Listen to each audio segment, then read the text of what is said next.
you, then that's a problem.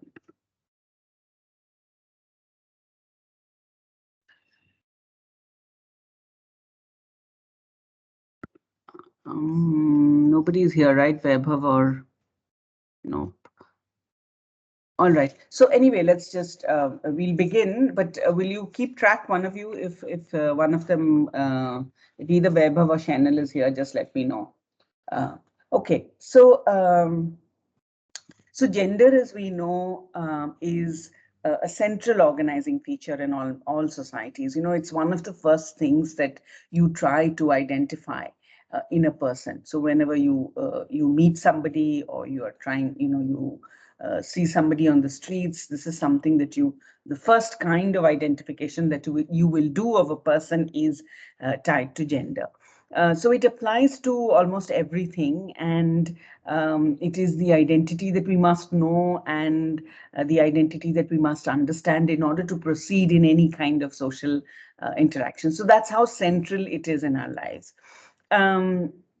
Now, why do we study gender? And we study. I mean, I think that you, through studying and understanding what gender is, you are able to develop a gender perspective on things. Now, very often gender gets equated with issues of gender get equated with issues of women, and they're not just issues of women. Gender is something that affects all of us. I think men, women, everyone alike. So in terms of when sociologically, when we're looking at it, we're looking at it in terms of this gender as the kind of categories of thought that it brings up, and the kind of perspective it enables all of us to have, a perspective with which then we can look at anything in society. So you can look at questions of what happens in institutions, you can look at questions of how order is ensured, and so on. So you will be able to develop a gender perspective, and maybe even a feminist perspective. Now, each of these things, whether we think of it in terms of a gender perspective or a feminist perspective, what is required is some amount of unlearning, because when we when we begin to talk about gender, I think fundamentally there is a certain amount of unlearning that we have to do. Unlearning because you're already socialized into a certain kind of understanding of gender. To then begin to think critically about the category of gender and the way it impacts our lives, the categories of patriarchy, the categories of the structures around gender that affect our life. We need to be able to think a little bit more critically. We need to be able to question everything that we have actually taken for granted till now. So having a gender perspective, I think, begins to enable us to ask questions that we did not ask before, and we will be able to apply this gender lens to anything that you do, to looking at relations of work, to looking at family, to looking at the educational institution, questions of organizational dynamics, larger national questions of poverty, development, economic well-being, and so on. So as I said before, you must not misunderstand or misrepresent questions of gender as being women's concerns only. They are, it refers to, sociologically, it refers to, and simply put, it refers to the social or cultural distinctions that are associated with being male or being female. Now, when we interact and we build our worlds together, we have to operate with certain simplifying categories. We have to operate with certain simplifying assumptions and ideas. And one of the primary simplifying assumptions and ideas that we operate with is the notion of gender, which is the fundamental distinction between male and female. And generally speaking, universally there is agreement over who is male and who is female. So these categories are then have become very important to us in the way that we engage with each other, and In this realm, what we think is that things have to be relatively simple, because this is the first sort of, as I said, one of the first things that we try and identify about another person that we are engaging with. And yet, really, we know that they aren't simple. Questions of gender are really very troubling, very complex questions. So in a sense, then the question of gender and the question of gender identity must be problematized. Now, for our own sort of understanding, I think what we're trying to do is that we're trying to understand gender in relation to some of these institutions that we have already discussed, family, kinship, etc. And we are trying to also develop, as I said, a gender perspective. And we know that in sociology, if you look at the history of sociology, and gender has been a sort of late entrant in the discipline itself. So if I think about then the early sociological thinkers, so for instance, Durkheim, Durkheim does this massive study on suicide, but it is not a study that talks so much about gender, right? So clearly early sociologists were not really focusing on the lives and concerns of women, right? Or the lives and concerns of people within a patriarchal setup. These were not concerns that really came to the forefront. So in a sense, the on questions of gender have really sort of given a different kind of look to sociology, have shaped the discipline of sociology very differently ever since these questions became important. Now, when these questions have become important is, of course, tied to the larger feminist movement. As we know, the first wave of the feminist movement was really about trying to get universal adult suffrage. So the first wave is about equality in the right to vote. And then you have, we can talk a little bit later on. I don't want to go into the details of the feminist movement at this point, but really that in the Western European context, the first wave is called the suffragette movement, where women were fighting for their right to vote on principles of equality. And subsequently, there were sort of other concerns that the movement took up in accordance with the sort of the dominant experiences of women at that point in time.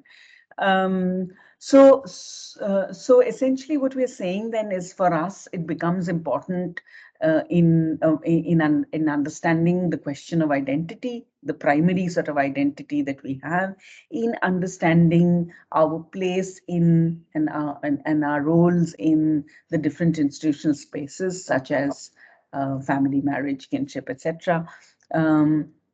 It helps us in understanding the relationship between gender, caste, and patriarchy. So when we think of it in the Indian context, these become gender becomes very significant in looking at how families are structured, because we know that this kind of a matrix of gender, caste, and patriarchy is central to how kinship and family is organized. On a larger scale, it enables us to then think about questions of development and so on. There is what is called the Gender Development Index, so that if you have a development index, if you want to assess whether development has taken place or not, that could also be along lines of gender. So, so therefore, gender matters as a topic, as a topic on which we collect facts. We learn about certain facts. It matters as a category because, as I said, our world is constructed partially through these categories, and we imagine the world in gender terms. It matters as a perspective.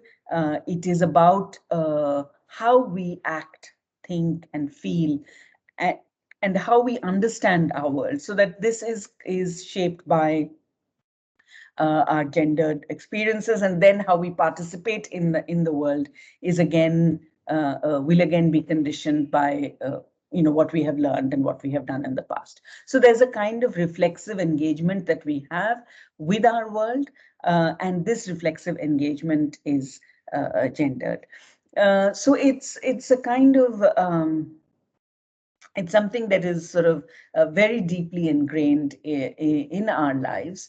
It is at the same time something that is taken for granted, which is why I said that there is a certain amount of unlearning that we have to do if we have to build a gender perspective and a feminist perspective in whatever in our lives. So yeah, so the taken for grantedness of gender means that there are there's a certain normative weight that is placed on the understanding of gender, and because of this normative weight, it is very difficult to actually move away from these everyday dominant understandings of gender. And yet, when we want to think about why gender matters and what is it about gender that we want to focus on when we are doing a sociological understanding of gender, then we have to move away from those normative ideas. So really what we are saying then that is that we need to think about defamiliarizing the world, because gender is something that is so ingrained, it is something that we're so familiar with, that our understanding, our knowledge of gender is the common sense, is the way in which we engage. And sociologically speaking, we are trying to actually challenge that or problematize that common sense understanding. So in order to do that, we need to defamiliarize the world in a way that is critically productive, that we have to, like all these words, like I'm using reflexive, we have to be critical, we have to defamiliarize. It really means that we have to stop taking things for granted and we have to begin to question them. You remember when we spoke about the breaching experiments, that's what they were about, that when you breach, it is through the breach that you begin to question things that are obvious, things that you have taken for granted, things that are that you need to take for granted in order for engagement and interaction to carry on. So we want to stop taking things for granted, and that includes the ways in which we may take aspects of our gendered lives, our imaginations and experience of realities for granted. Um, so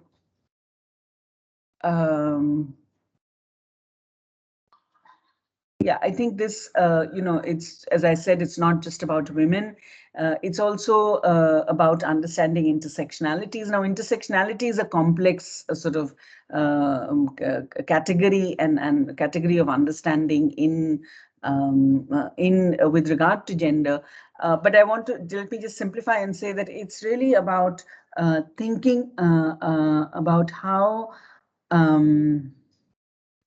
your identities have a kind of the different aspects of your identity actually combine to give you that embedded experience. So for instance, if I think of gender, then gender interfaces with caste, it interfaces with class, it interfaces with region, it interfaces with religion in a peculiar way for each individual. So it interfaces with the nature of my family, all of that. So then what I experience being from a particular caste, class, and familial context will be very different from what somebody else experienced from a different caste. So then the intersections of caste, class, and intersections of different identities will have a different impact on each of us. So to understand the embeddedness of institutions in our lives, we have to understand that this embeddedness is complex, it's unique sometimes, and yet in sociology, what we are trying to do is we are trying to think about the patterns of this embeddedness. We also know that gender is a key sort of principle of stratification, stratification between primarily between men and women, but it helps us to understand inequalities across these different categories, across race, across caste, across class, and so on. And finally, that it matters because it is understanding gender is a way of making sense of your own identity, making sense of who we are. Now, again, making sense of who you are and making sense of your identity, for most of us, it may already be resolved. We may already know who we are, and in terms of gender, we are already sort of many of us will be firmly placed within a certain understanding of gender. But I think the idea of looking at it sociologically is also to begin to question that which you have taken for granted. Let me just try and, yeah. Yeah, so let's just go through this very quickly. The idea that, as I said before, women have largely been invisible in accounts and understanding of society. So if I look at the early writings in sociology, for instance, on industrial society, I gave you the example of suicide. Take the example of Max Weber's writing on bureaucracy. He writes of the bureaucracy as a sort of male organization. You don't hear about women workers at all. So one is the invisibilization of women. The second is whenever they were visible, women are referred to in derogatory terms. They're confined to sort of the realm of the private, and really not represented in the kind of diversity that they otherwise had.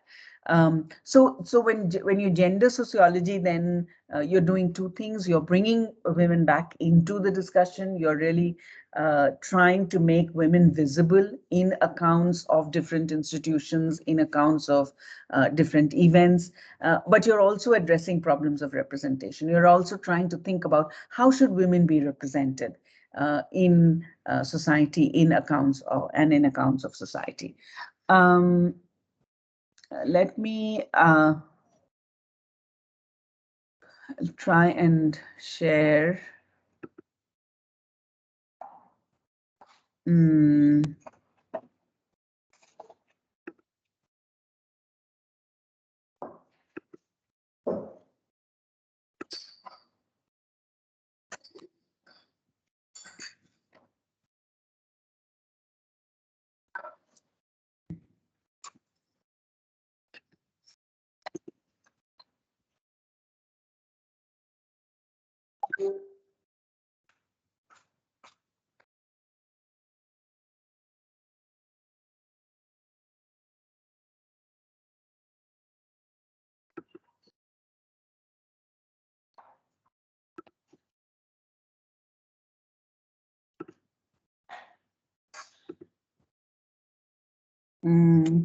Okay, here we go. I'm going to share this video over here, and maybe one of you can play it.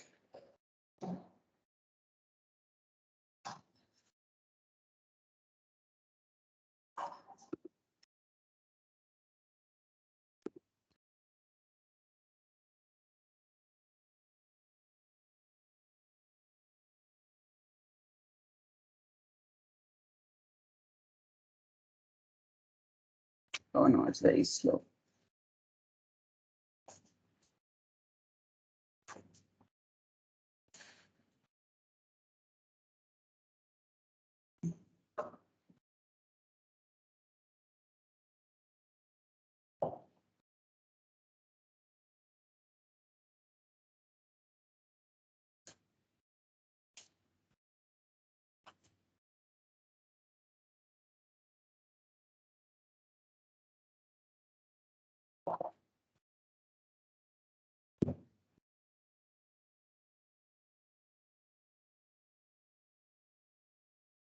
Who's sharing screen? Samya, can you send me your Gmail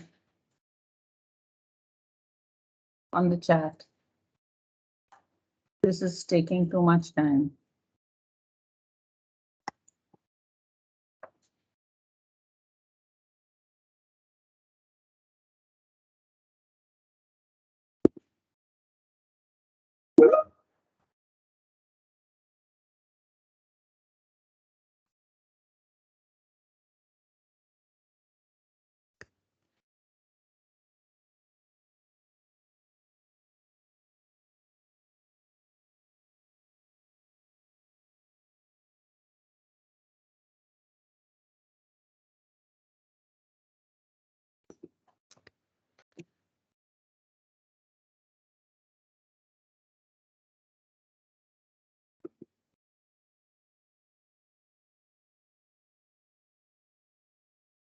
I've sent it to you, Samyak, on your Gmail.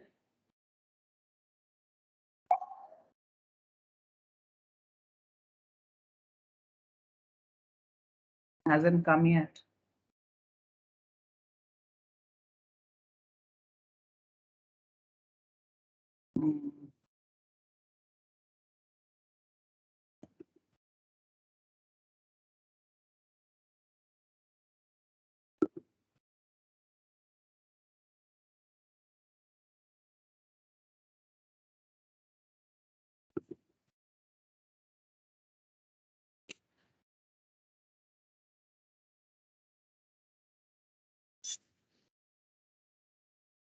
And now it would have gone.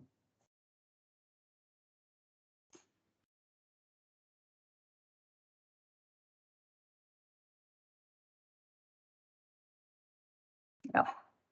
Okay, so we'll watch this video very quickly. It's a video on gender advertisements. And what we're trying to do is think about the stereotypical ways in which gender is perceived. Ads are a very good sort of example for looking at this kind of stereotypes. So let's look at it. Unfortunately, most of the ads are old and American ads. But I'm sure you can find lots of parallels in the Indian context as well once we begin to think about it. So it's about 4 to 5 minutes. Let's look at this video and then we can discuss.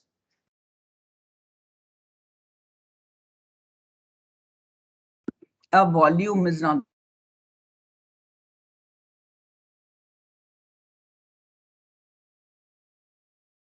Probably change something in your setting. He needs to add computer volume as well to the video sharing.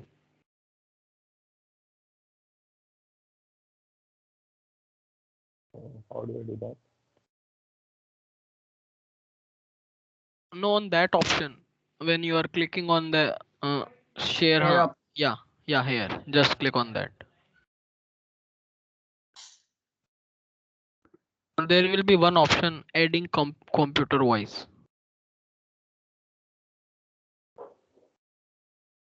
On the top of that, include computer. Couldn't install driver. On that, include computer sound. But it's not able to install the driver, I guess. Okay, ma'am, can I share if Samyak is not able to share? Well, you share your Gmail. I'll send it to you as well.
Is it now audible and visible?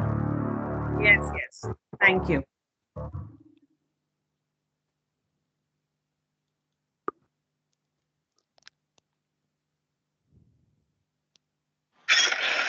you get a Miller Lite? No, what's the difference? Miller Lite has more taste. I don't care, I just got one of these. Well, that's the second unmanly thing you've done today. What's the first?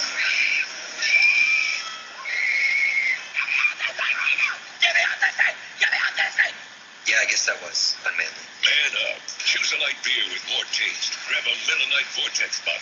Taste greatness. Hey, look, I made t-shirts. Awesome.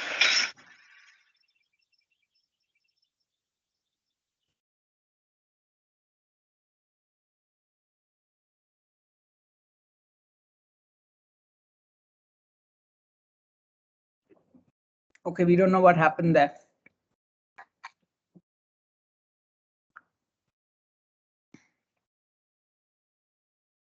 Himanshu seems to have left the meeting.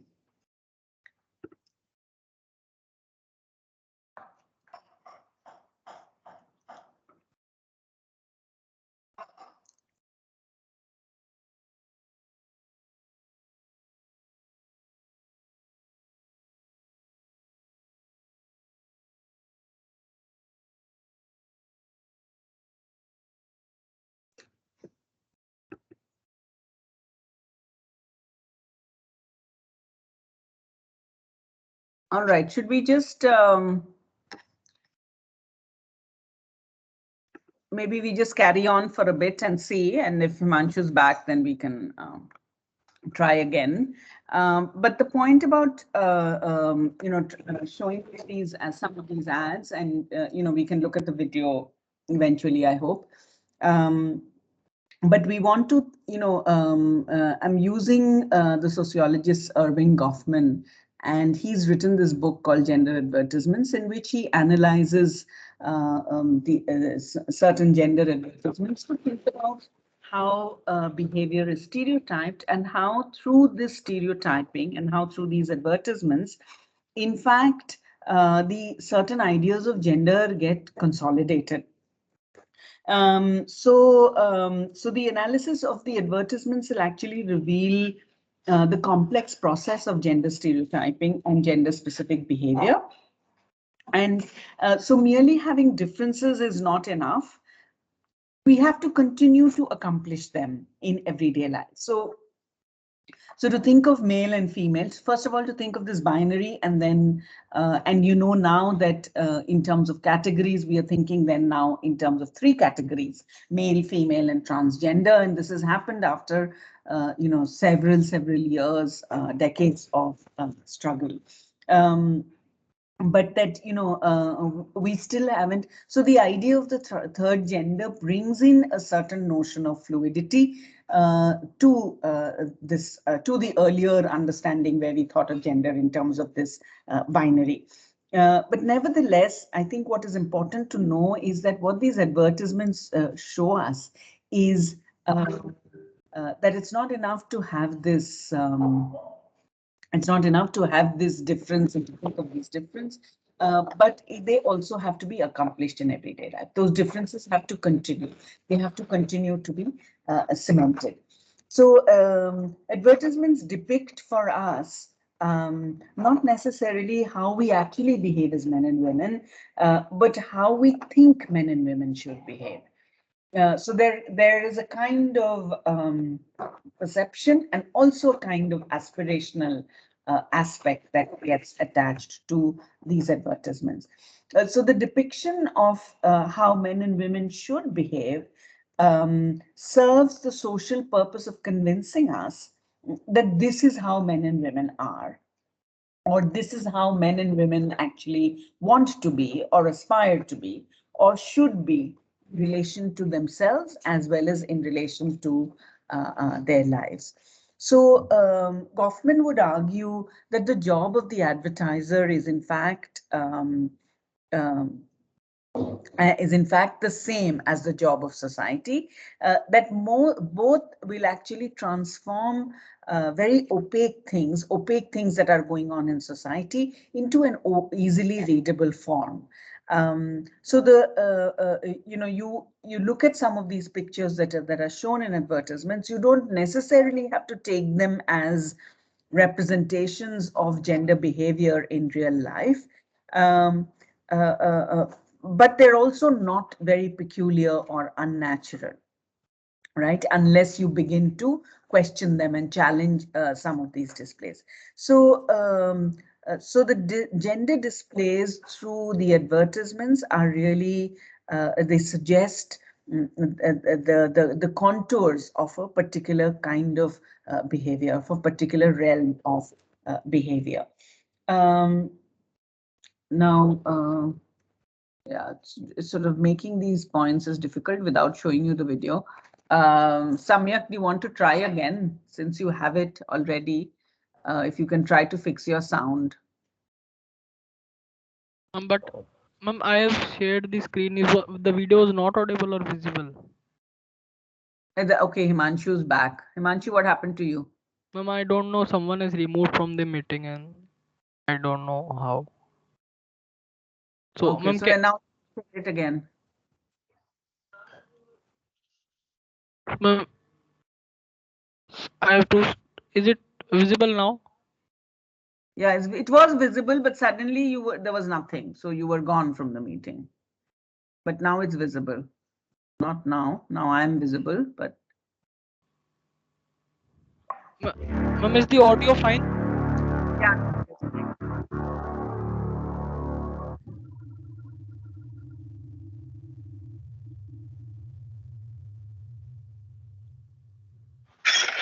You didn't get a Miller Lite? No, what's the difference? Miller Lite has more taste. I don't care. I just got one of these. Well, that's the second unmanly thing you've done today. What was the first?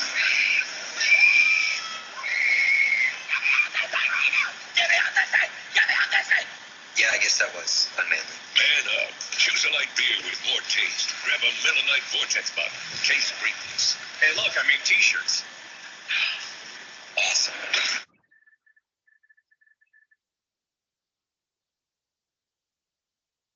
Hello, friends. We have an injury report on Jason Glaspie. As you can see, his girlfriend has removed his spine, rendering him incapable of watching the game. Come on, Philly. Boy, that's hard to watch. How about lavender? How about not? Jason, get yourself the Flow TV personal television. It's live mobile TV, so now live sports goes where you go. Change out of that skirt, Jason.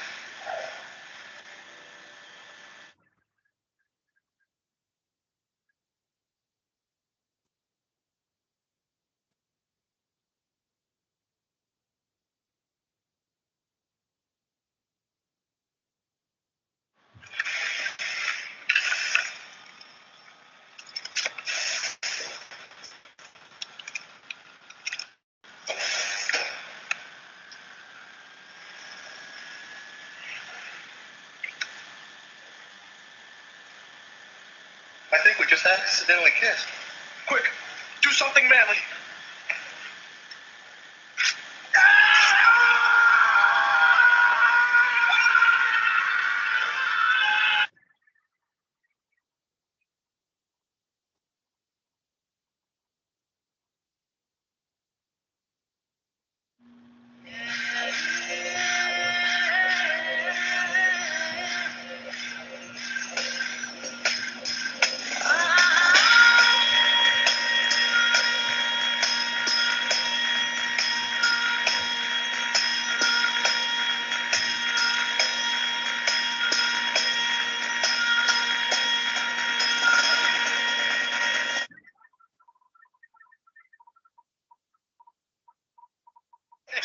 Yes! Hey, let's order a pizza. Make it a thin crust. Hello? Yeah, we'd like a large thin crust pizza. Browns? Exactly. And you know what? Make it the way I like it. Loaded with mozzarella and toppings. You know I hate when you do this. Wonderful. And another thing, make it snappy because we're starving, right, boys? Brown. Chop, chop. For fresh made pizza today, it's not delivery, it's DiGiorno.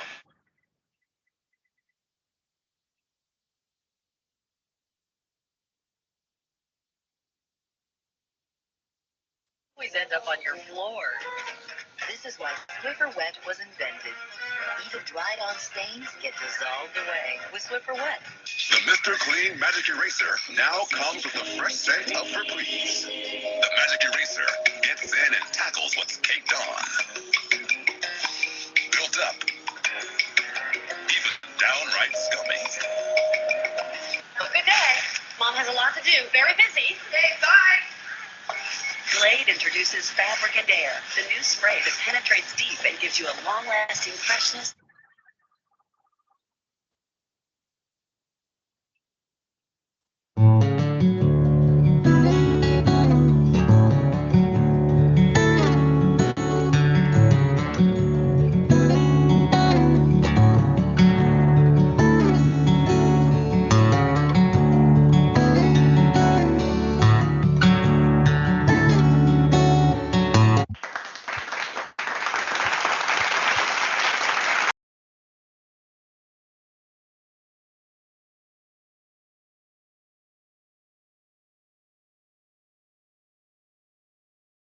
Was it was fine or? It is fine. Thank you, Himanshu. Yes. Samyak, can you share the PPT again? Sure, ma'am.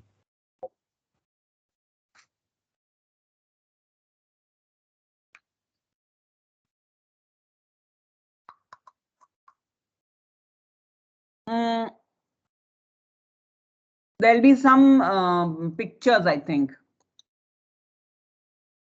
Yup, yeah. So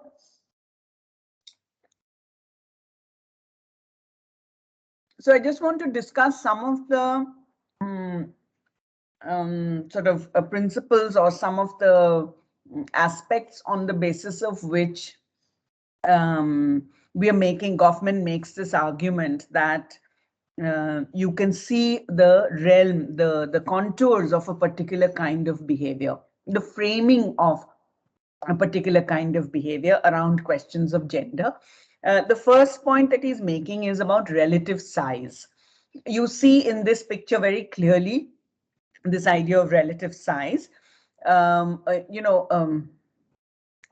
will always be shown as, will generally be shown, I should not say always, will generally be shown as in this kind of way. In the picture, as you can see, they're always smaller than the male figure in the picture. So ideas of social weight, of influence, power, and authority are expressed through the sort of placement, through size, and through looking at height. Maybe the next one, there is another one. Okay, not this one. Okay, so this one is, so the first aspect he mentions is relative size. The second he talks about is feminine touch. And you can see that here, that, women more than men will be pictured using hands and fingers to trace the outlines of an object. And there is an effect that is created of barely touching the object. You can see that very clearly in this. Goffman refers to this as ritualistic touching, as opposed to the utilitarian kind that grasps or holds. So I think, Samyak, there'll probably be a Coke ad with Amir Khan and Aishwarya. Look at this. So here, this is an example of the feminine touch, so and the kind of utilitarian grasp of the male. So this is like, one is more purposive. I mean, here, the way in which Aishwarya Rai is holding the bottle, I don't even know if it's actually possible to hold it like that. But so there's a more sort of purposive grasp that you have from the male. And whereas with the women, you display this more kind of feminine touch. Self-touching is also used to suggest a sense of one's body as delicate or precious, and so on. So, so these are the ways. So relative size was one. Placement. This is placement, but it's also ritualization of subordination, which I will come to. So you had relative size, and then you have feminine touch. You can think of those also in the advertisements that you saw in that video.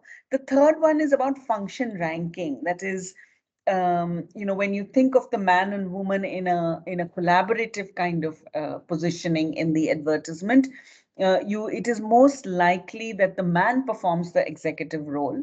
And this gets, in that ad earlier that you saw, where the woman is wearing a chef's hat. and the man is dressed up in a suit. It's clear that the man is performing the executive role. There is a kind of hierarchy of function, which is also suggested through placement in the ad, through action, through use of hands and body, and so on. The other one that you see there is ritualization of subordination. Can you show that, Samyak, the one with the, yeah, this one. So this is a classic stereotype of deference, where you show one sort of lowering oneself physically in one or the other form of prostration. And whereas, you know, when you hold your body up high, when your body is erect, when your head is held high, these are all markers of superiority and even disdain. So elevation and according a higher physical place also indicates a higher social place. And in this, again, you will see, you know, not just the way in which, you know, the woman is sort of at the feet of the man, literally, but also the sort of awkward placing of the woman, and you know, which is again suggestive of this kind of difference in hierarchy. The other aspect that the government mentions is one of licensed withdrawal, where you see that women will be pictured as sort of engaged in involvements, but engaged in a way that they're also sort of seem like they're withdrawn from that picture. In a sense that they're not fully oriented to it. There may be like a version of the gaze. There may be, you know, a kind of discomfort. I think you see that here as well. There is a kind of discomfort. There is an head-eye aversion that happens. There is withdrawal of the gaze that happens. All of this symbolizes mentally driving away from the scene while still being in close physical touch with the male. So these are the sort of, and if you look at the one with the two kids, I think you see that it begins early. Again, you look at the placement, the height, and so on.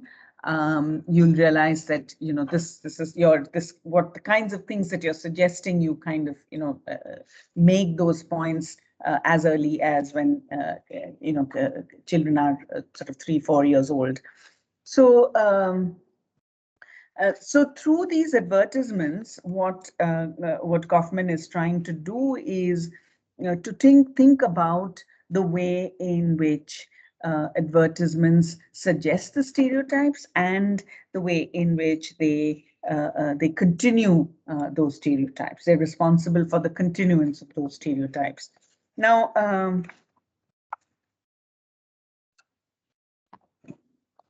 just one second. Yeah. So in any society, you can think of these stereotypes as the distinction between male and female as being played out through these stereotypes. And when you think of this as unproblematic, when we think of the distinctions between genders as something that is unproblematic, it is unproblematic. We think of them as unproblematic because they're rooted in biological facts.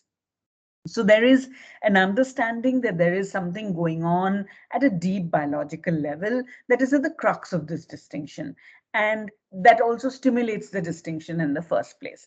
So for most people, there would be an agreement what gender a person is.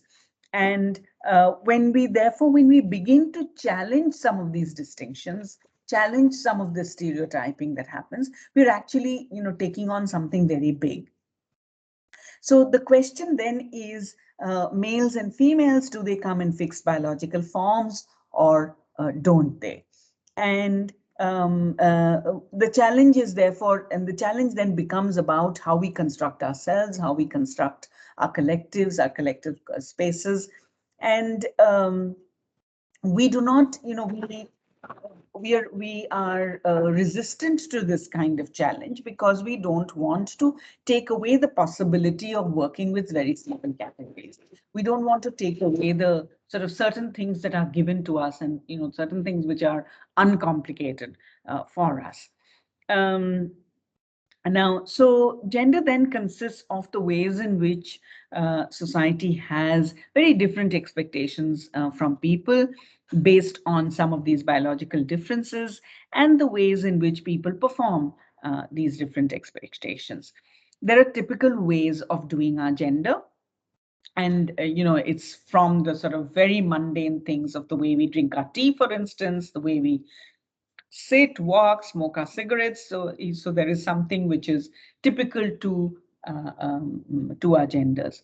So when we think of genders, then we're thinking of really conceptualizing.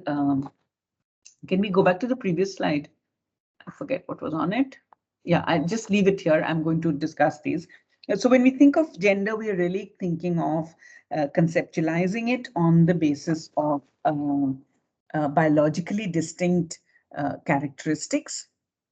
And these biologically distinct characteristics are in terms of chromosomes, in terms of gonads, in terms of hormones. The second position that we can use in sort of conceiving gender is the idea that gender is a socially imposed division of the sexes. So that the idea that it is culturally and socially constructed. Now, before I go into looking at these two aspects, the biological essentialism and the social constructionism, it's important to think of these concepts. One is the sex-gender system. And I've defined the concepts here for you on the slide. The set of arrangements by which this biological raw material of human sex and procreation is shaped by social intervention. So automatically what you see then that sociology attempts to move beyond a simple biological understanding to include the understanding of how gender is socially constructed. So we therefore look at the sex-gender system. So sex is not equal to gender, right? Your biological sex may not completely coincide with the gender that you are assigned. So sex then is the biological container. There are biological differences between people that come with the birth package, and these differences understood by certain through the idea of chromosomal differences. So sex has an indeterminacy to it, but for the sake of simplification, we just let it go. We don't bother ourselves with the sort of complex terrain of the sex as the biological container. Gender we conceive of as a socially imposed division of the sexes, often stemming from the biological differences. And gender roles, as we saw in those advertisements, are the sets of accepted and appropriate behaviors of individuals based on their sex and their society's beliefs and values about gender. So when I say that, this we can move ahead. We've already talked about this a little bit. Just one doubt I have. Mom, I understood what exactly is sex, but you said that gender is what we conceive of as a social division. So, ma'am, basically, what's the difference in them? Like when we are talking of it, he is male, she is female, and we can say that the sex are already defined. So I could not understood the notion of the gender here. Yeah, I'll just let me explain a little bit more. So what I was saying then is that our understanding of gender is that it is drawn from biological sex, right? However, how are you assigned, for instance, how is this term male or somebody is female or somebody is male? How is that term given to you? It's given to you at birth based on your biological makeup, right? Based on the organs that you have, right? Now, when you think of, and that's the chromosomal structure. So the chromosomal structure has led to growth of certain organs, and the growth of those organs then classify you as either male or female. This process of attaching a name to a chromosomal structure is something that is social. Now, why we are saying it is social? If one looks at the complex ways in which actually chromosomal, gonadal, and hormonal structures will interface, we know that there is indeterminacy, which means that it is not very strictly defined. So I may have a certain chromosomal structure, but my hormonal and maybe psychological makeup may be completely different. So it may not align with my chromosomal structure, right? So when that happens, it means that it is indeterminate. It means that you are assigning gender primarily on the basis of what you see, right? And what you see are certain biological organs. What you see may even not be the certain biological organs, because often there may be different kinds of intersex conditions that people are born with. Even when people are born with these intersex conditions, they're still assigned two genders, either male or female. Now, somebody's making that decision for you to say that this is male. I mean, it may be the medical establishment, the hospital you're born in, your parents, whoever it is, makes that decision. And what the idea of intersexuality, the intersex person shows us is that we have to think about the social construction of gender. So the fact of a biological sex being associated with a particular gender is a social process. It's about imposing this division of sexes based on certain biological differences. So to think of it simply, and I know that I can understand that it is not easy for us to think of, well, how is this social? It's given. What we are trying to show you is that the very fact that we say that, okay, it's given, right? This tells us the extent to which the social has a grip on questions of identity and so on. So I think that one way to understand it is to think about the indeterminacy of biological differences in assigning sex. Indeterminacy implying that if I think of chromosal structure, gonadal structure, hormonal structure, psychological makeup, there are four aspects. All those four aspects may not always coincide. For many of us, they coincide, so that I have the chromosomal structure of a woman, the gonadal structure of a woman, the hormonal structure of a female, and my psychological makeup is that of female. And when all these four are aligned, I say, okay, I'm female. For many, it may not be aligned. For me, it may be that, it's not even, for instance, I may be female, I may have female organs, I could, give birth to a child, but I may have a lot of facial hair, right? So there is something in my hormonal structure which gives me facial hair. And so what does it mean to be a female with facial hair? What does it mean to be female when I may not look female, right? If I'm growing a beard and have a mustache, I will not look female in that sense. So then this is what we mean by socially assigning a certain gender. So I'm socially assigned a certain gender based on the fact that I have breasts and based on the fact that I have a vagina. And there could be several other things that are different. I could say that I feel more masculine than I feel female.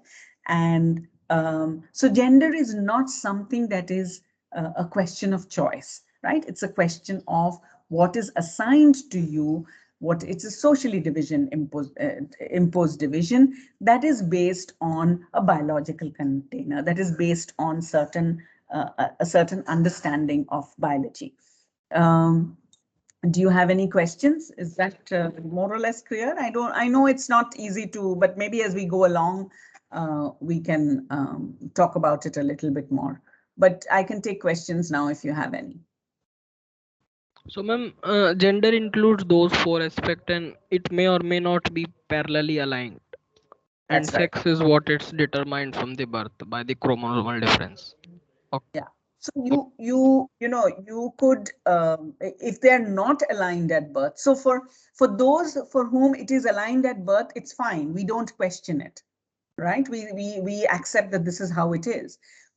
Think about those for whom it is not aligned. That because for me then it's not. I don't think of it necessarily as an imposition, as a socially imposed division, right? For those clearly for those for whom it is not aligned, it can be a very, very big sort of issue because that then questions of how you fit in, what your identity is, how you express that identity, all of that becomes sort of it can be problematized. So so if I think about this idea, then yeah.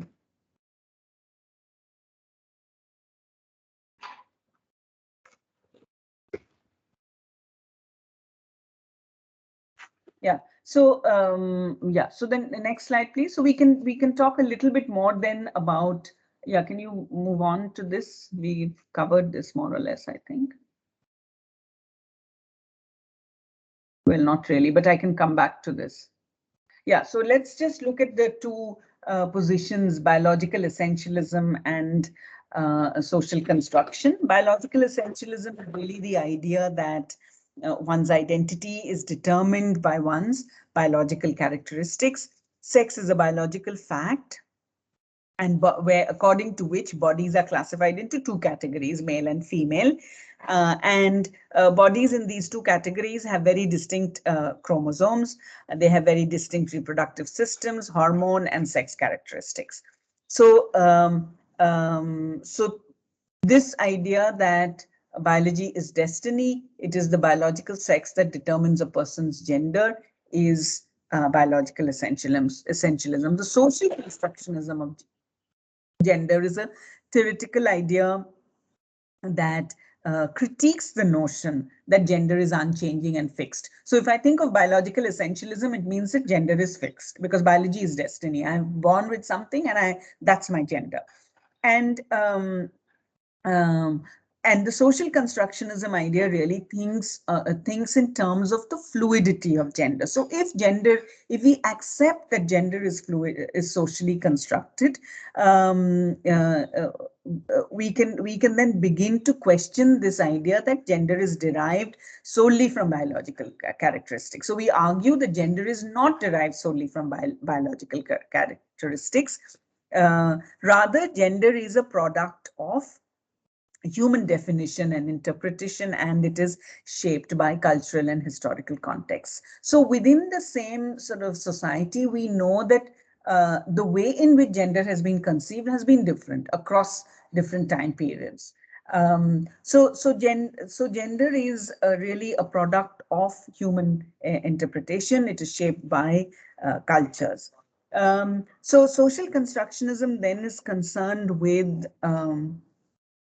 really thinking about how meaning is created and through defining and categorizing people differently and what the experiences and realities of people are. So if you look at biological essentialism,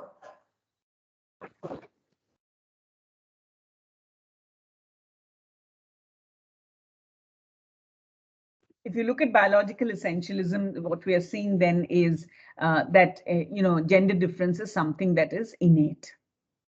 It's there, it's given, and it's something that applies across sort of cultures. And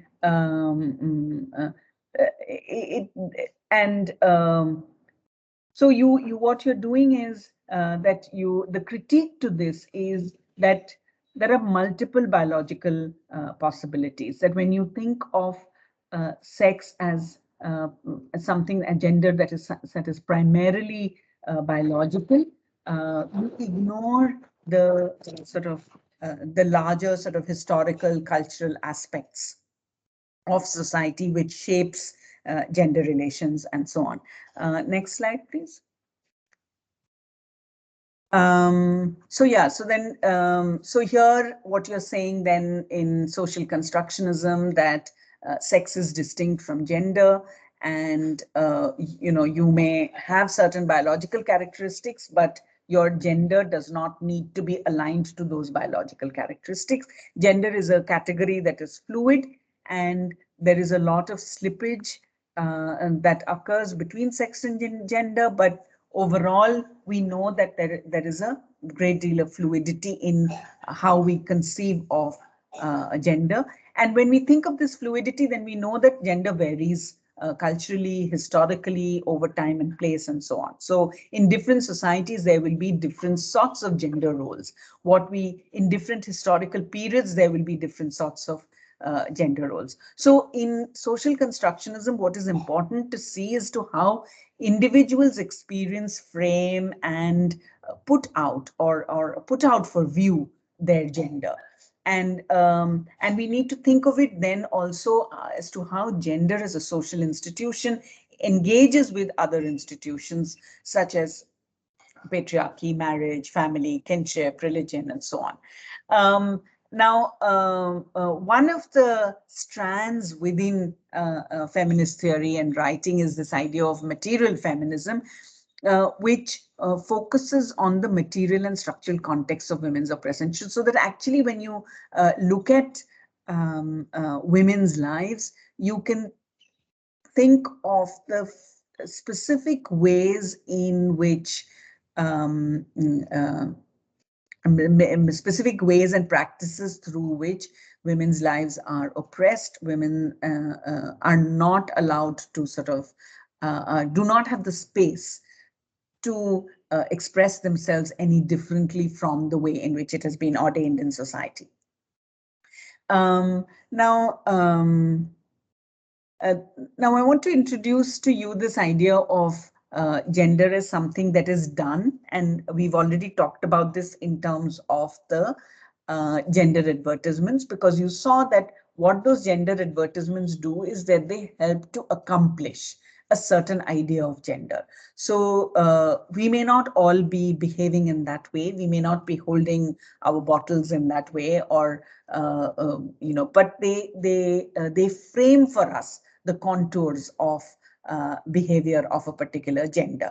So the sociologists Candice West and Zimmerman argue that gender is something that is done, it's performed, which means that all of us actually cement the categories and cement the roles by this performance that we have. So how we dress, how we talk, what kind of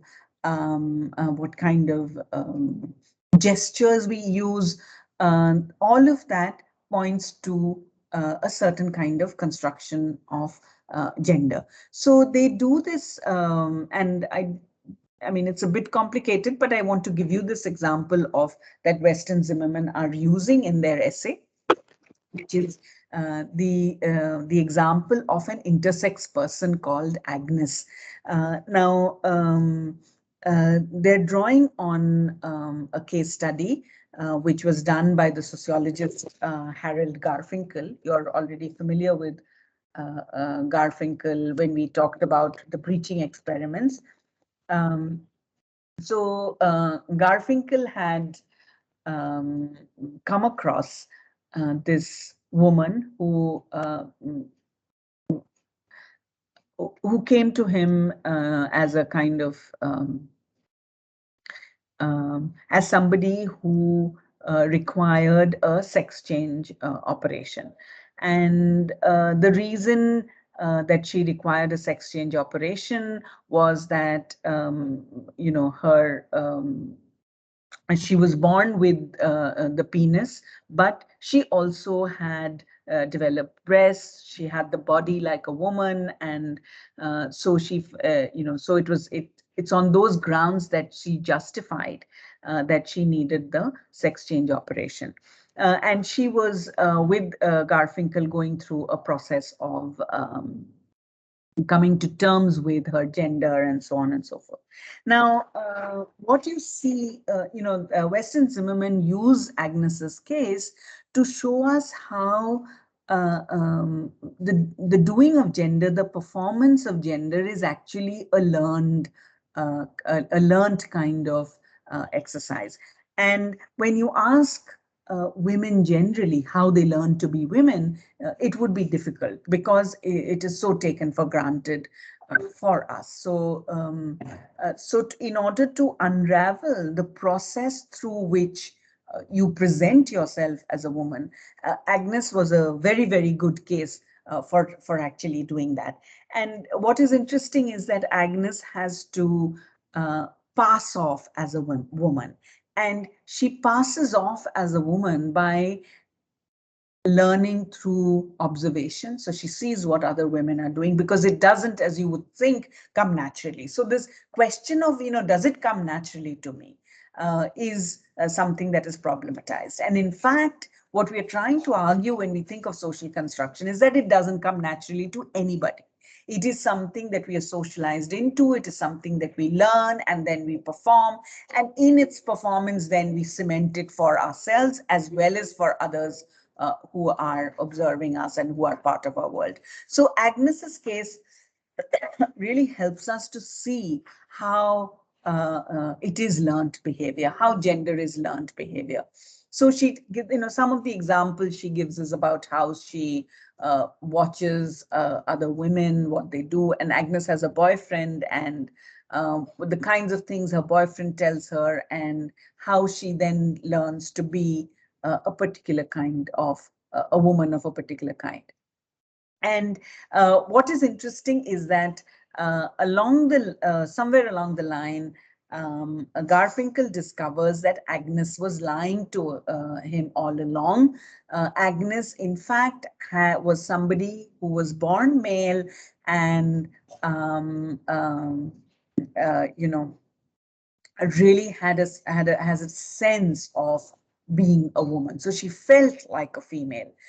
None of her biological characteristics were anything close to being female, of the female sex. But her psychological makeup, her understanding of herself, her notion of self-identity was connected to being female.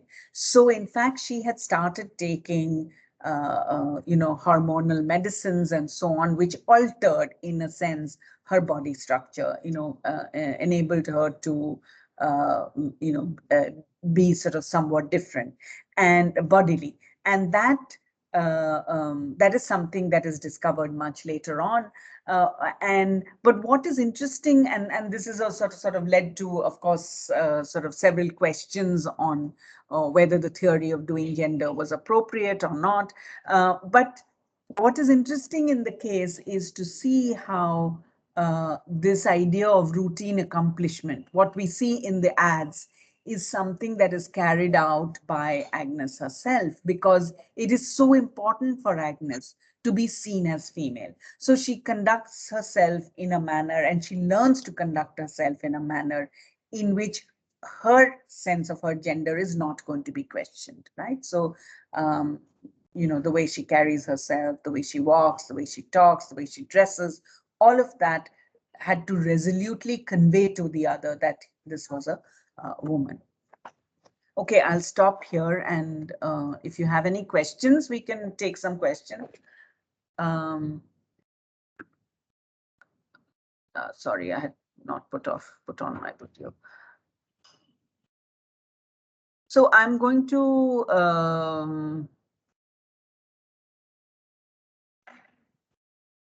I don't know what reading to post in this. I think it's best that we just go with the class notes. I don't want to complicate it for you, because the reading on Agnes is quite complicated. So, but I will post some readings around. So for instance, I'll post one reading on patriarchy maybe, and another one on Hindu girls and patrilineal, which will give us a sense of gender roles and so on. But for this whole section on social constructionism, biological essentialism, I don't think we should have a reading. There's nothing that really does it simply. So, and I don't want to, increase the reading. So whoever is doing the class notes, I think I'll go through the class notes and then I can add whatever needs to be added to the note so that you have a, you have something substantial to go with in terms of the reading. So for the topic on the conceptual aspect of gender, we will just have the class notes. The quiz will be at the end of the sem. Good question. I had forgotten about it. I think we should do it. Should we do it after Diwali? I think it's best to do it end of the sem. Yes, ma'am. Ma'am, because we can do it. After this class, we have 5 classes left. Yeah. So I want to, in the next class, I'll finish with gender and then we can, I want to talk a little bit about rationality and bureaucracy and then capitalism. I think that should be enough. So those are the 3 things that we should ideally complete. And ma'am, one more query. The 35 marks major will consist of the syllabus includes the minor as well, or just the minor 2? Just the No, after classes no after minor. the minor? Not minor. After minor only. Yes, ma'am. Thank you.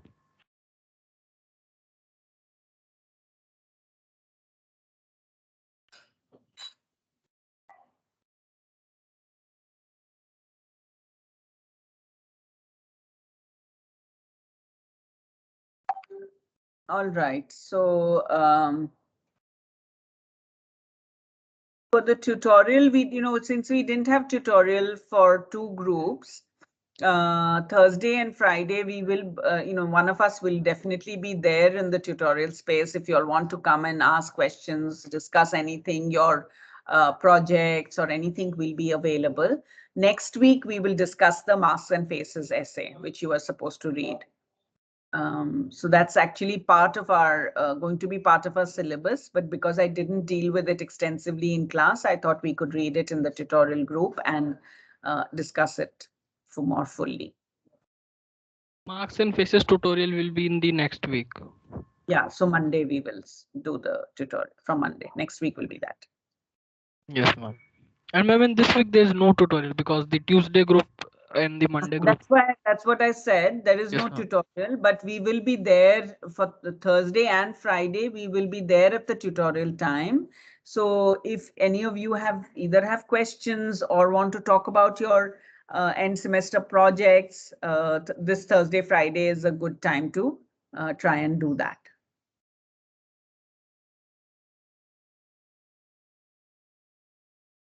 All right.